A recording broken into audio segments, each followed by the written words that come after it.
வணக்கம். ஸ்ரீராம. இறைவனை பற்றி பேசும்போதும் சிந்திக்கும் போதும் நம்முடைய ஆத்மா சுத்தமாகிறது, திருப்தி அடைகிறது, புண்ணியம் பெறுகிறது. பகவத்கீதையை தொட்டாலும் புண்ணியம், படித்தாலும் புண்ணியம், கேட்டாலும் புண்ணியம். ஒவ்வொரு அத்தியாயத்திலும் அதிகப்படியான விஷயங்கள். ஒரு தடவை படித்தாலே போதும், மோட்சம் நிச்சயம். இறைவனை ஆழ்ந்து சிந்தித்து நம்பிக்கையுடன் இருக்கரம் குப்பி அவரது திருவடி சரணம் என்று வாழ்ந்தாலே போதும். ஞானம் சித்திக்கும், ஞானம் உண்டாகும், ஞானம் கிடைக்கும். நம்முடைய தாய் தந்தை நம்மை வளர்க்கும் போது அவர்கள் பட்ட கஷ்டம் கொஞ்சம் நஞ்சம் இருக்காது. ஆனால் அதெல்லாம், அந்த கஷ்டமெல்லாம் நமக்கு ஒன்றுமே தெரியாது. இது என்ன பெரிய விஷயமா அப்படின்னு சொல்லி நாம் அதை அலட்சியப்படுத்தி வாழ்ந்திருப்போம். ஆனால் அதே நாம் நம்முடைய குழந்தைகளை வளர்க்கும் பொழுது படக்கூடிய அந்த கஷ்டம், துன்பமானது அவர்களுடைய பாதத்துக்கு கூட ஈடாக மாட்டோம். அவர்கள் பட்ட கஷ்டம் அந்த அளவுக்கு இருக்கும். நாமெல்லாம் என்ன கஷ்டப்படுறோம், நம்ம எந்த அளவுக்கு அவர்கள் கஷ்டப்படுத்தி வளர்த்திருப்பாங்க. அவர்கள் கஷ்டப்பட்டு அவர்கள் சந்தோஷத்தை எல்லாம் தொலைத்து விட்டு தன்னுடைய குழந்தை குட்டிகளை எல்லாம் அவர்கள் காப்பாற்றியிருப்பாங்க.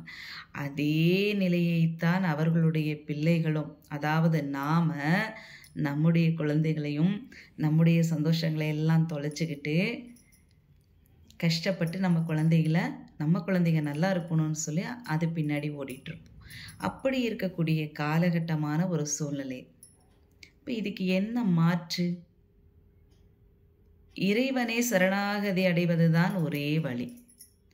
அப்போ அந்த சரணாகதி அடையக்கூடிய அந்த விஷயம் தூய்மையான அன்பு, உண்மையான அன்பு மனசுக்குள்ளேருந்து வரணும், ஆத்மார்த்தமாக வரணும், நாபிலிருந்து வரணும்.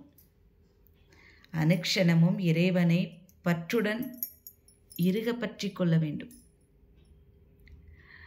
இறைவனை நினைச்சிட்டே இருந்தா போதுமா? வருமானத்துக்கு வேற வழி வேணுமே. செய்யும் தொழிலில் உண்மையாக இருக்க வேண்டும், சத்தியத்தை கடைபிடிக்க வேண்டும், தர்ம வழியில் செல்ல வேண்டும். 10 ரூபாய் வாங்கினாலும் 1 ரூபாயாவது தானம் செய்ய வேண்டும், தர்மம் செய்ய வேண்டும். அந்த தர்மமானது ஒருவரை கடை தேற்றும். இறை சக்தியை அளவிட முடியாது, சொல்லிட முடியாது. எங்கும் எல்லா இடத்துலையுமே இருக்கக்கூடியவர். திடீர்னு ஒருத்தர் கடலில் குளிச்சுட்டு இருப்பாங்க. எனக்கு திடீர்னு என்னமோ ஆயிடுச்சு, ஏதோ ஒரு மாதிரி ஆயிடுச்சு, பயந்துட்டேன், ஆனால் யாரோ என்னை கையை பிடிச்சு இழுத்து விட்ட மாதிரி இருந்தது அப்படின்னு சொல்லியிருப்பாங்க. நிறைய பிரச்சனைகள் வரும்போது இறை சக்தி ஏதோ ஒரு ரூபத்தில் யாரோ ஒருத்தர் மூலமாக கண்டிப்பாக ஒருவரை காப்பாற்றும். காரணம் திருவடி சரணாகதி அடைந்தது தான், நம்பிக்கை வைத்தது தான். எல்லாம் என்னுடைய அப்பன் எம்பெருமான் இருக்கின்றார், ஈசன் இருக்கின்றார், அண்ணாமலையார் இருக்கின்றார், நான் கும்பிடக்கூடிய எம்பெருமான் கந்தன் ஸ்கந்த பெருமான் இருக்கின்றார், கந்தமாதன மலையில் குடியிருக்கக்கூடிய திருச்செந்தில் ஆண்டவர் இருக்கின்றார்.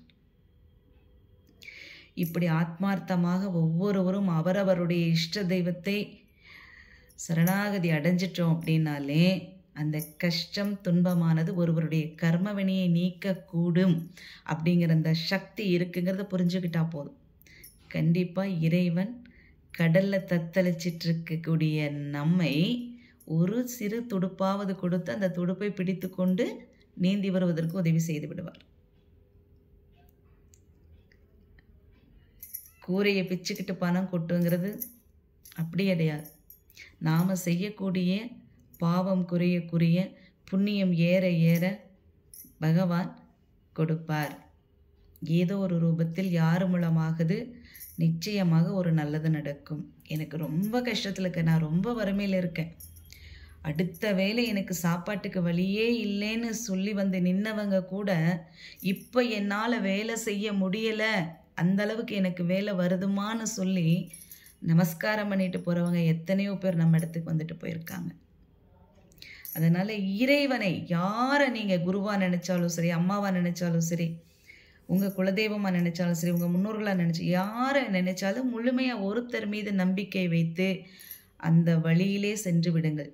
நிச்சயமாக உங்களுக்கு நல்லது நடக்கும். ஒருத்தர்கிட்ட போயிட்டு அவங்கள நம்பாமல் இன்னொரு இடத்துக்கு போகிறது, அவங்களே நம்பாமல் இன்னொரு இடத்துக்கு போகிறது வேண்டாம். அவர்களுக்கு விஷயம் தெரியுமோ தெரியாதோ, ஒருவரை நம்பிவிட்டால் முழு சரணாகதி அடைஞ்சிருங்க.